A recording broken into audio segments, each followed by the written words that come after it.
This week on Fresh Look, we're going to take a look at the elephant in the room, and that is the government shutdown.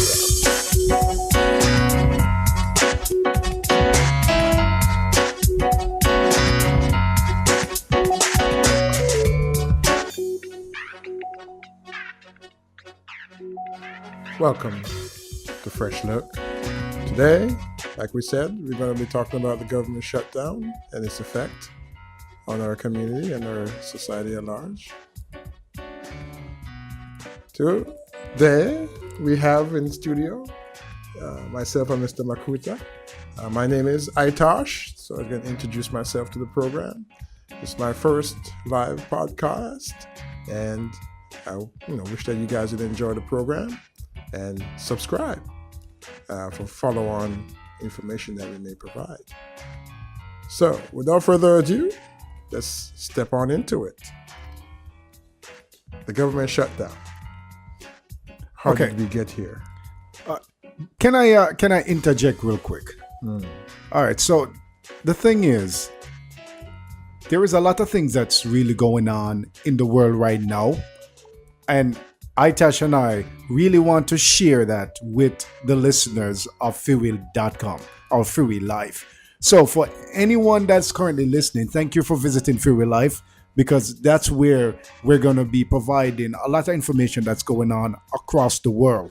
And the information that we're going to be sharing on Fresh Look is coming from the news that is on FiWEH Life. So subscribe to the news on FiWEH Life to get a lot of the current events.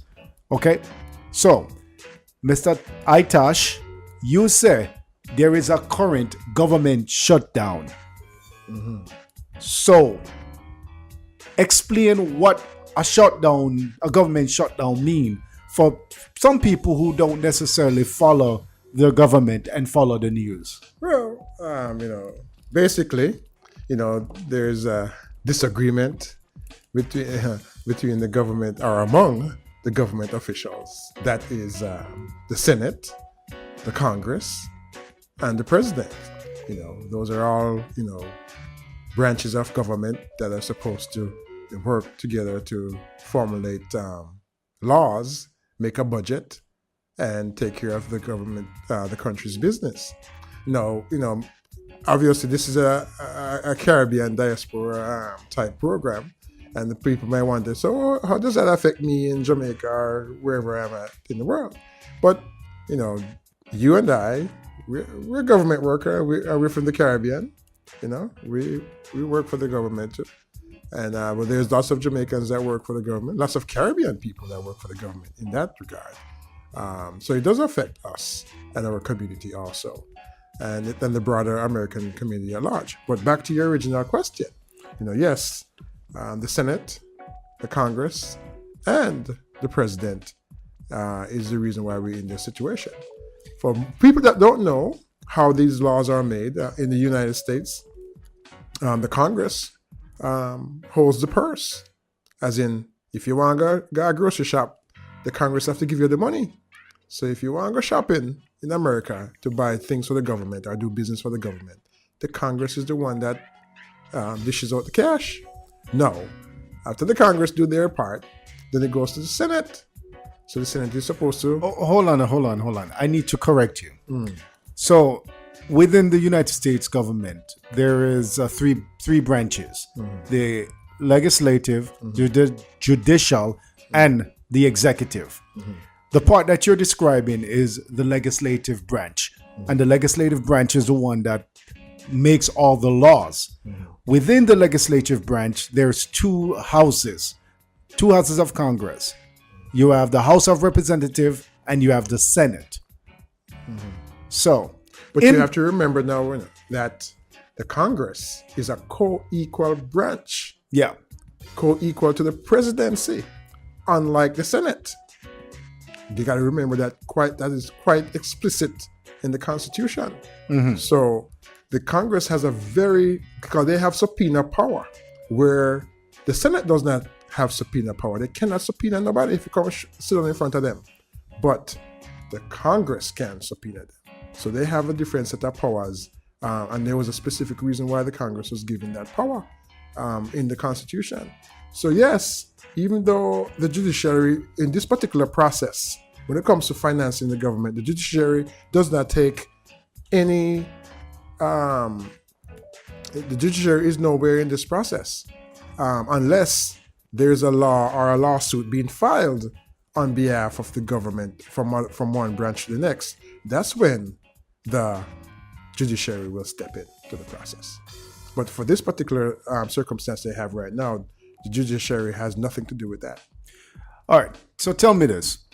I was watching a news conference, and this is a thing that really upset me. Okay. As I'm watching this news conference with the president talking about how he doesn't mind taking the blame for shutting down the government. Mm-hmm. And being a government employee, I kind of feel that is negligent on his part. Because if he shuts down the government, that means a lot of people are not going to be able to get paid for the work that they're doing. And a lot of people will potentially have to stay home. Okay. Correct? Okay. Well, let's first examine the reason why we have a shutdown. Because I think we skipped that part. Okay. So let's get to the meat of the matter on that. That is, there's an issue going on in the United States for those of us who are not tracking. Border security and the promise of the president while he was doing his campaign to provide or to construct a wall around the United States southern border. Now, it so happened that at one point, earlier, maybe 2 years ago, when the president took over the government, the Republican Party, there's two parties, the Republicans and the Democrats. The Republican Party dominated the elections 2 years ago, where they held all parts of government belonged to them. The Senate, the Congress, and the presidency, except for the judiciary, was all under the control of the Republicans. Now, the reason why we have this shutdown right now is because they want money for the wall. A wall that they want to build between the U.S. and Mexico border. Now, the current Congress and the Democratic side of the Congress, which has now regained power and won the elections overwhelmingly, maybe 2 months ago. I think it was back in November. I had the election. They have regained that power, and the people have spoken resoundingly in that manner. They feel, I guess they feel like they have a mandate, and because the president did bring up that issue during that particular election, and he pushed really hard for the border wall and so forth, and to the point where he even deployed troops to the border in anticipation of a caravan that was coming to invade the United States border. But that issue did not stick with voters, and voters were not convinced of those particular circumstances that the president described at that time. So, moving forward now, the fact that the Democrats have regained power, they have said, okay, let's do a comprehensive resolution to this border security / wall issue, because they are of the notion that a wall will not fix the immigration issue that they have at the border. Now, let's take a step back, because if you remember, I said earlier that at one point within the last 2 to 3 years, the Republicans held all the offices of the government. So they had a majority in the Senate, they had a majority in the Congress, and they had the president that holds the signature for these laws to be made. Now, some will argue, why did the Republicans not voted for border security and for funding for the wall at that particular time, if it was such an important issue for the president and for the party to put forward and to make come to fruition?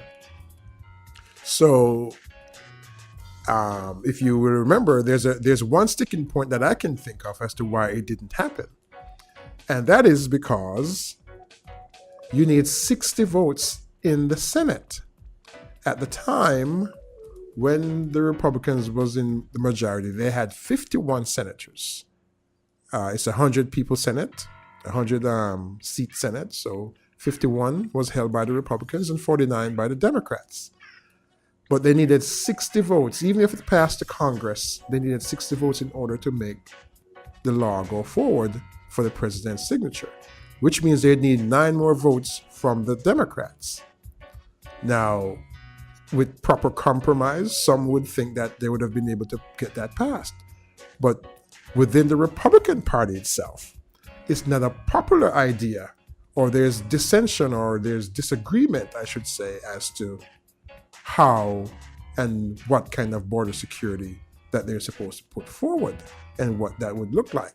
So internally, they have some issues to deal with in order to resolve that issue. So hence the reason why we're here today in this government shutdown. So in addition to that, one of the other reasons is because it's a budget fund requirement. The problem that the American government have been having for a couple of years now, or not even a couple of years, for more than a decade, they haven't passed a budget for a very long time. So they've been pushing resolutions each time and extend the resolution, and they've never yet passed a budget. But this year, since the Republicans took charge of the government, they have pushed hard to try to make a budget, because they did make one that is comprehensive for the military and for the Department of Defense. That's for sure. A historical bill that was about, I think it was $700 and something billion, almost. It's a pretty big chunk of money. So they did push forward in that regard. Now it seems as if somewhere they stopped short on that, and then they did a tax bill, right? A tax bill that some would say will come back to haunt the economy eventually. So they are pushing forward on some agendas that they think is beneficial for the government, but not everybody is in agreement with those policies. And folks, and one of the reasons why they still didn't stick with the populace is evident by the election. When you have people voting in our cities, towns, counties, states in an election the other day, as it pertains to the midterm elections, and the reaction and the result is that you have the Democrats dominating significantly, historically dominated that election as to how many seats they won. That is evidentiary of the fact that whatever is going on in Washington is not resonated out there in a public setting, in people's regular lives. So I always feel like the Republicans, somehow, I don't know which direction I could say I am, but I lean more towards the Democratic side than Republican side. Because somehow it seems to me that the Republicans are out of touch with what's really going on within the society itself. Well, I'm not sure. This is how I look at it. I think a lot of these folks everybody have great ideas. And I can't tell you, if I tell you that your idea is folly, you'll feel that is a form of disrespect. And if you tell me that the same thing, I will feel disrespected also. So what the problem is, everybody is matching egos and ids in Washington instead of taking care of the people's business. When they take their seat in government, forget the reasons why they are there. And they start playing personal politics instead of country politics or patriotic politics. And that's what's, eroding the political scene in America. And so everybody is doing the tit for tat type thing. And when you have an abrasive, which many people call this president an abrasive president, when you have an abrasive president or a brash president. There's nothing wrong with that. You can be rough and tough, but as long as you're doing the rough and tough in the name of the people or representing the majority of Americans, because in a democratic society, majority rules, right? So hold on a second, not to cut you off, but I want to make a point here when you said majority rules, because it seemed to me that within the last, I would say, 10 years, since I've been following the politics after Barack Obama became president, and I've become more delved into the political atmosphere, and I understand politics a little bit better, I seem to realize something that's been happening. 90% of the population oppose a policy and oppose something like a government shutdown, and 10% agrees with it, and somehow that's who the people in power go with, the 10%, and they try to tell the 90% that the 10% of the people is the 90%. No. I don't think I wouldn't draft that analysis personally. I would say, this is my analysis of the situation, I wouldn't say the 90% or the 10% is dominating the 90%. The problem is the president is because remember now, there already been a law that was already drafted by the Congress, ratified by the Senate, and sent to the president for signature. And the president is the one that decided that he's not signing it because it's not sufficient for what he's looking for. So there's one individual, one dege person. So that the dege person there feel like say him at the end all be all, and because him don't want him not gonna get the money fee him wall, correct, quote unquote wall, correct, he's basically gonna shut down the entire government. That affects almost 1 million people. Yeah, federal employees. So in my perspective, honestly, it seemed to me like this person who claimed to be a great deal maker doesn't necessarily have the empathy to look at the effect of this shutdown on people who are working for him. Okay. And because he does not empathize with these people, his action, he doesn't necessarily seem to care. Because those same people are the ones who are going to be out there doing the job when he is gone. I don't know if it's a matter of care or not. I mean, this is it just seemed to me like him don't care. Because when we see him when I watched the last press conference he did, it just seemed to me like him just never care based on everything him said. In addition to that, when I listen to the words that come out of my mouth, just like Chris Tucker said, do you understand the words that are coming out of my mouth? The answer I have is no. Because I can't understand nothing the way I say. To me, it sounds like him talk gibberish. Hold on. I mean, I understand why the populace gets animated about these things, but we have to understand the genesis of that behavior. The genesis of that is politics. There was a promise according to the president that was made. I know. Hold on. I know. Hold on. I have to, but I have to make sure that our viewers are understanding what's going on in the backdrop of this thing, so everybody can, formulate their own decision thereafter. Because it's a political thing to this. Because the president did promise his supporters, which is maybe 38% to 40% of the populace, maybe less, depending on which poll you look at, that are hardened supporters of him. He had promised them this particular wall. But he also had promised that this wall would have been built and paid for by Mexico. And not built by Mexico, but paid for by the Mexican government. That was a part of his promise that a lot of people have thrown by the wayside. And now the American taxpayer is supposed to pick up that bill for $25 billion, which is the actual final cost of that wall. All right. So let me, for those who don't remember what he's talking about, through the election, when Mr. Trump was campaigning, he had a little thing that he would do at his rallies, where he would just throw out these words and phrases, and then the people in the crowd would basically repeat them and chant it.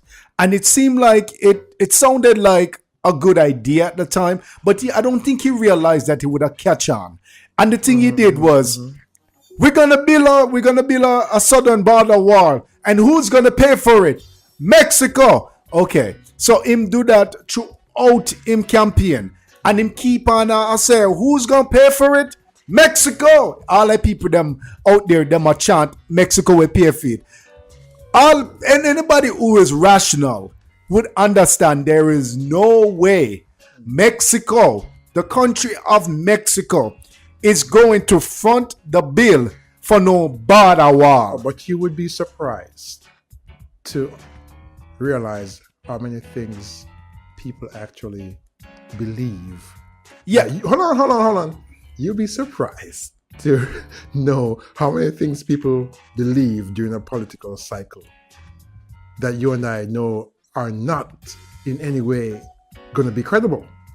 But there are fringe and there are regular elements out there in politics that are, and hardened supporters that are just gullible like that will digest this information and take it for gospel. And that is what's happening. Hold on, let me finish this point because I want to get to a couple points before we drag this out. There are people that are like that, but here comes the problem. Nobody, even Democrats, will agree to build a wall. Let me tell you that right now.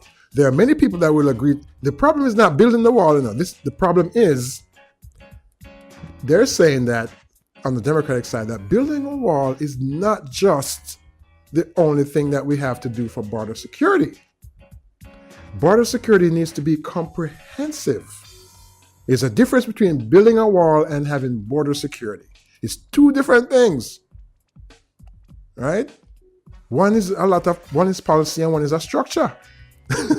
Current policy that they're supposed to put in place is there's policy, but they're not enforcing those policies. And secondly, they need to enhance those policies and then interjecting the issue of people that are living in the country currently under the radar, the DACA people, the DACA individual, the dreamers. Okay, so that's a part of that's another part of the equation. Okay, so don't get me wrong, people on both sides want a wall, but they just don't want the wall by itself. They want a comprehensive program that includes a wall, that includes drones, that includes surveillance systems, that includes handling of the current millions of people within the states that are illegal and giving them a path to some kind of reconciliation with the government as far as their freedom is concerned. And they want a more robust program at the Customs and Border, the CB patrol.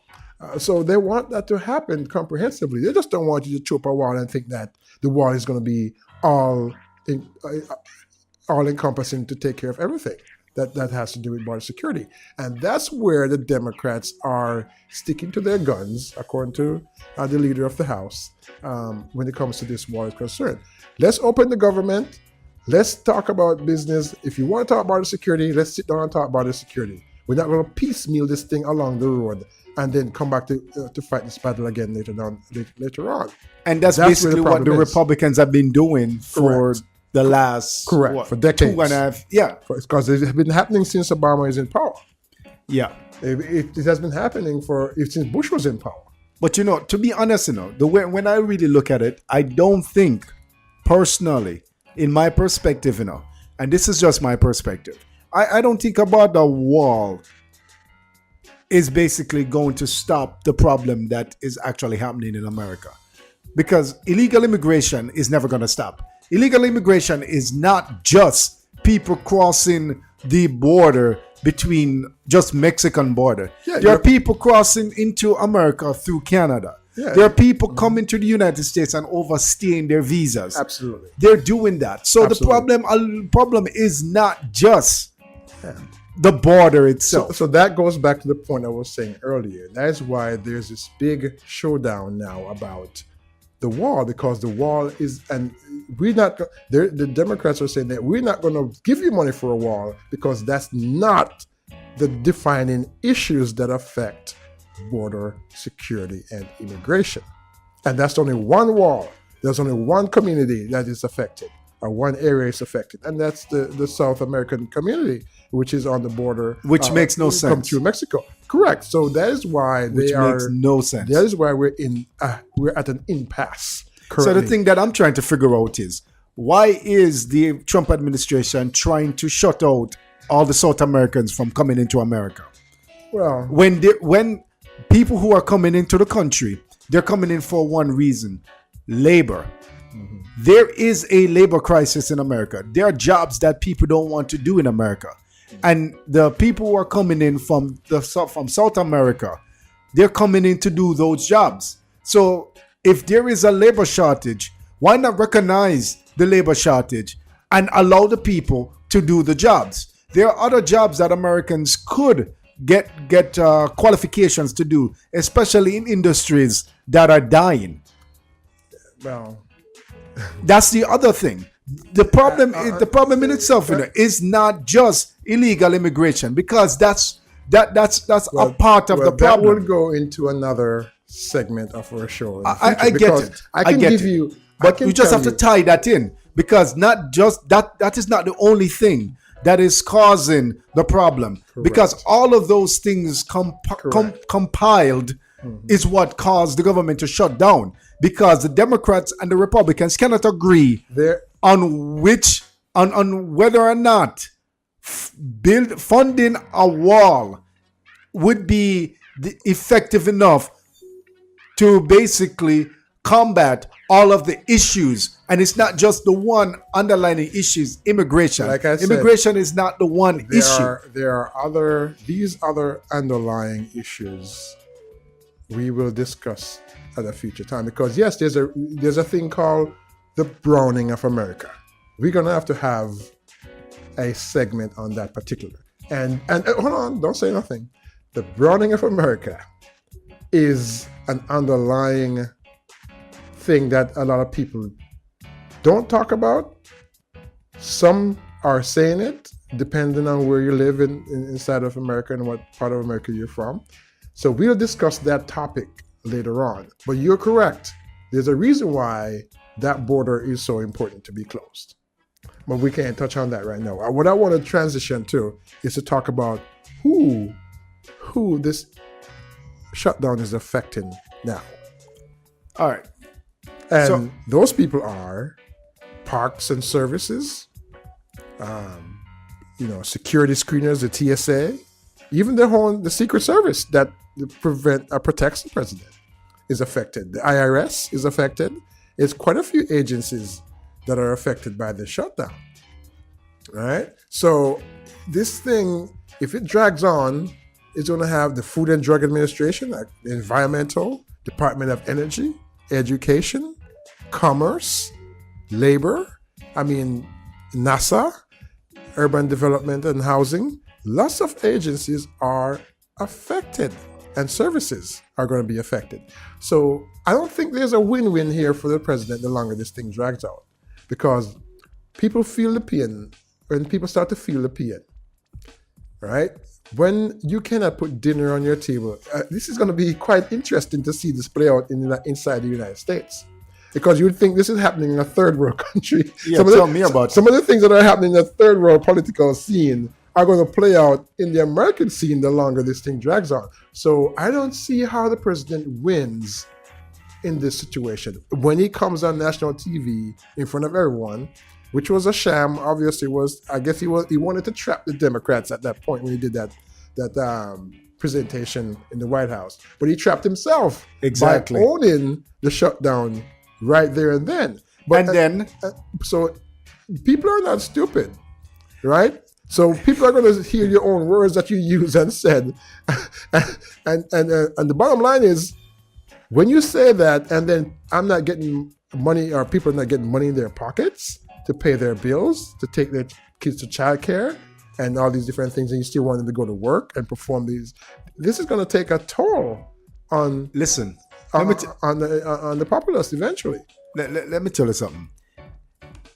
If him mess with tax money when it come time for the tax season, God, this is what I say. In the last press conference him of this brother I talk about this shutdown could go on for over a month, even a year, and the man said this thing casually, like him don't care. So that means that all of the people who work in all these agencies. I don't believe he believes what he's saying. Hold on. I don't understand why this man would have chat so much things and him don't believe in a way. I don't believe this guy. Well, I should say the president prides himself on being, like you said, a deal maker. Now, the deals that he's used to making in his previous life or previous areas of life and business is a similar tactics that he wants to bring to the American government, political system and government system. And those tactics do not work because you're not the end-all, beat-all of all these circumstances. And you're right, you mentioned earlier the judiciary. The judiciary will have to step in eventually because people are going to start to sue the government. Hold on. If it not already start. Hold on a second. People will start suing. So there's always recourses, and that's why this system that the American founding fathers had created is so interesting to see this thing, sort itself out eventually. Because when one person or one side think they're more powerful than the other pieces come together to dissolve the issue. And that's what's going to happen eventually. All right, so check this out.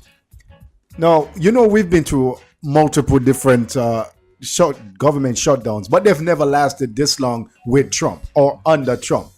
So, December 21st, about 400,000 people were affected by the government shutdown. So that means in Homeland Security, that was about 13% of their 232,860 workers that were affected. In the Justice Department, 17% of their 114,000 workers. Agriculture, 40% of their 95,000 workers. Treasury, 83% of 87,000 workers. Hold on. No, stop right there. I want to make a point right there. The Treasury is probably the most important piece of that puzzle because that's who take your money and who's supposed to give back your money. You can play with people when it comes to many things, You can't play with their transportation. You can't play with their agriculture. You can't play with their justice. But you can't play with people money. That's the bottom line. Yep. Right? So there are people that are supposed to pay Uncle Sam taxes, and there are people that Uncle Sam are supposed to pay taxes to also. I would submit to you that there's more money going into the Treasury than coming out of the Treasury. So if the government cannot collect, who is going to be there? Okay. Ian, I-Tosh, 83% of 87,000 workers at Treasury. So that nobody means really the process any tax refunds. Yeah. So the tax refunds, they may end up being delayed, and if me not get my money. So that's like only 16,000 workers, maybe? Yeah. If that many? Yeah. Can you imagine that? If that many, I think about 12 to 15,000 workers are going to be left on staff of 87,000. And then watch out, 95% of the EPA workers, they were furloughed. 87% of the commerce were furloughed. Transportation, 34%. That's a very high percentage. And then housing and urban development, 95% of the people. Can you imagine all of them people that will get them furlough letters and them not even know if them are going to get reimbursed? Those things, as the longer this drags on, I think the pressure will be on Because guess what's going to happen? State representatives, senators are going to feel the pain. And they're going to feel the pain and the backlash from their communities and their states and their counties. And they will, in tune, have to go and tell the president that this is not sustainable. There's a State of the Union address that is supposed to occur shortly. That is going to be quite an interesting set of circumstances, our situation, I should say. It'll be interesting to hear what is being said, because one thing for sure I know that will most likely happen is that he will have a big audience, and he will try to use that platform to tell the audience whatever he feels he should tell the audience in his favor. But by that time, the eggs would already be rotten, or the tomatoes would already be rotten. Or they won't have any tomatoes anyways, enough to make him rotten, because people will be in desperate situations by the time the State of the Union comes around. Listen, right? And it's not just the employees of the federal employees. I'm talking about regular citizens. Ian, will be in 400,000 employees. Okay. For almost 500,000 employees working for the government, currently furloughed. I thought the number was at 800,000. That's the number that I was tracking on. Well, apparently it's the breakdown in percentages so far. Okay, it's quite interesting, because I can't understand. But that may have been back in December. Now it's January, so it'd be interesting to see what the current stats are. Yeah, there's a lot more people because now my understanding is that it has that number went up to 800,000. That's my understanding. So, anyways, either way, if it's even 10,000, that's a lot of people. Matter. Because if it's in one, because if me not get my PA, I know I'll be sincerely upset. And then you have to go to work. Yeah, can you imagine that going to work knowing that you're not even getting paid? Some of them are essential services provided by the internet.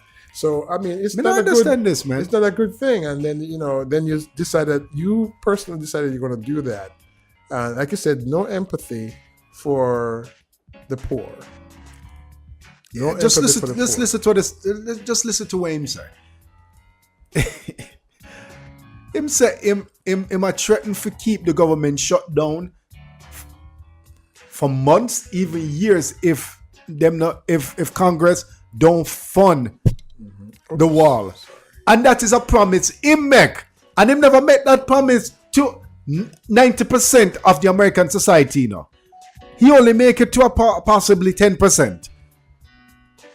And only 10% believe that it would even be possible. So him a try push for people fund a wall where him propose, which no make no sense.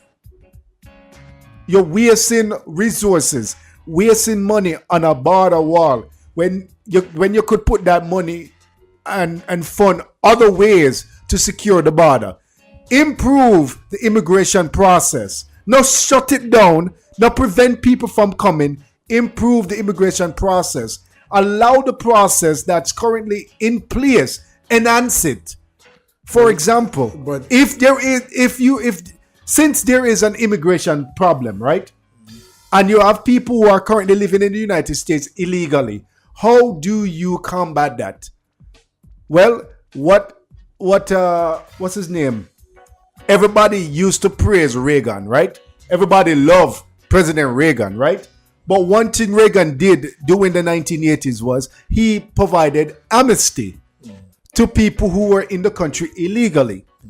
And that amnesty allowed them to be able to come forward and apply for green cards. But there was a fine. What I'm saying they should do now is take that same approach, look at the adjustment of status process that they have in place, increase the fine that you would pay, increase the application form. But you see, there's a lot of food. I get you. There is ways to do this, but come like so them don't want to do nothing. But here comes the trickiest thing of it all. Here comes the most important part of the conversation. Ah, Now, you and I agreed to do something. We sent it to our boss. and then the boss shut it down. The boss don't want to sign it. But if it come back to you and I can still agree and make it happen Yep. after a certain amount of time. Yep. But it come back to you and I, and then you and I don't want to do it. And it's the same thing that we just sent him to sign for him to do. And then, Let me explain that to the people. yeah. Let me explain that to the people what I'm trying to say. The Senate, after the Senate voted on the law the other day that the Congress sent to them to fund and open the government, the same thing that the Senate signed off on and sent it to the president. If the president refuses to sign it and send it back to the Senate can re-vote on the same law and pass it within 10 days. And override the president's veto. Or non-veto, for that Yeah. matter. But it's quite interesting that the Senate will not do that.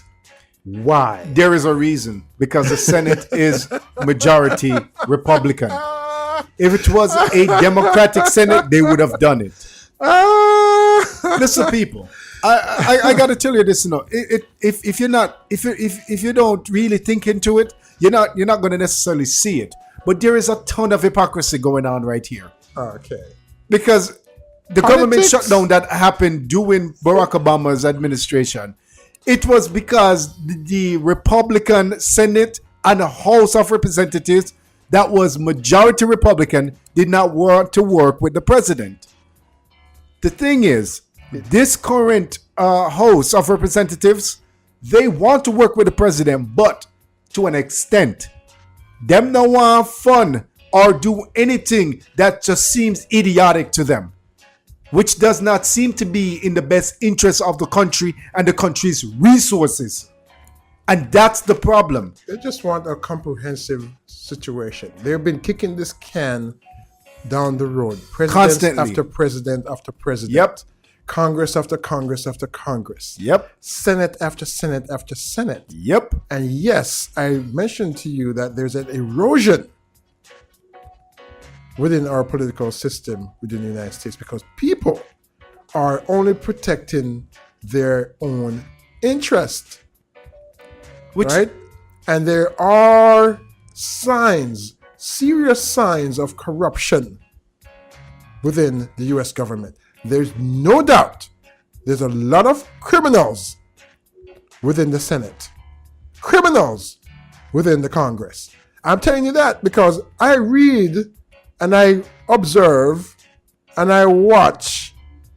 If you were to go back and see how many people benefit from all these different laws that are made, and some of these folks, I think they might be really silly or ridiculously stupid people, and you're supposed to be educated on certain things, but they are signing off on laws that they already bought stocks into these companies that they know they're going to be benefiting from. If that is not criminal, and they should know better, right?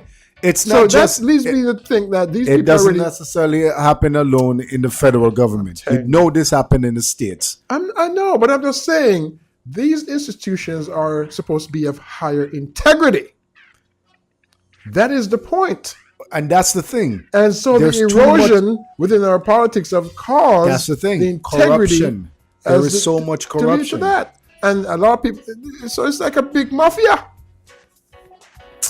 Listen to me. I want to wrap this up because we don't want to get away from the point. Yes, the shutdown is here. Yes, we don't know when it's going to end. We hope it will end soon enough.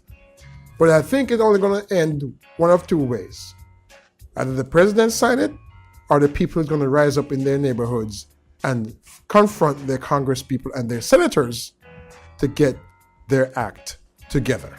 Listen, I would have had hope. I would have had hope that this would actually people go into their Congress persons and tell them what they think. But it just doesn't seem like most Republicans will listen, because even though people show up and they protest, they march, and they speak their mind, they always vote against what the people want. And I still don't understand why they're still in office. Because something I never truly understand is this. If you are a true representative of a state, you are not just representing the Republican Party of that state. You are representing the entire state, not just people who are Republicans. You are a representative of the entire state, Democrats alike. The same thing with the presidency. You weren't just elected to be a Republican president. You were elected to be the president of the entire country, regardless if some of the people or majority of the people did not vote for you. And I don't understand why this concept is lost on the people that are currently in office. I just don't get it. We cannot accept and continue to accept the mediocrity that is being demonstrated within our current administrations. It just don't make no sense to me. Could I swim in a third world country to backside? Well, there you have it. I think, like I said, in closing, the solution to this thing is, for one, the president is going to feel the pressure, and that pressure is going to come from the people and them pressuring their senators and their Congress representative to step up the pressure on the president to get this thing resolved soon before it starts. Because I think there's going to be unintended consequences the longer this thing drags on. Things that they haven't thought of before and how it's going to play out. And it can get really ugly. When a person becomes desperate because their ways and means of life is being interrupted, this is not a good set of circumstances. And we wish that it doesn't get to that point. We wish that these folks that are supposedly educated and they're academic and they're sensible and they're empathetic and they have a conscience and they want to be leaders of a democratic society, I wish they'd sit down and understand what democracy is about. Because democracy is not about you having it your way all the time. Democracy is about a shared compromise and sacrifices in a country. So not because you are the president or you are the Congress or you are the Senate, that doesn't mean you're going to get everything you want the way you want all the time. Compromise is important, and they should be setting the example for the rest of our society and the rest of the world at large as the major democracy around the world. Thank you. Again, I am I-Tosh, and that is a fresh look at the government shutdown.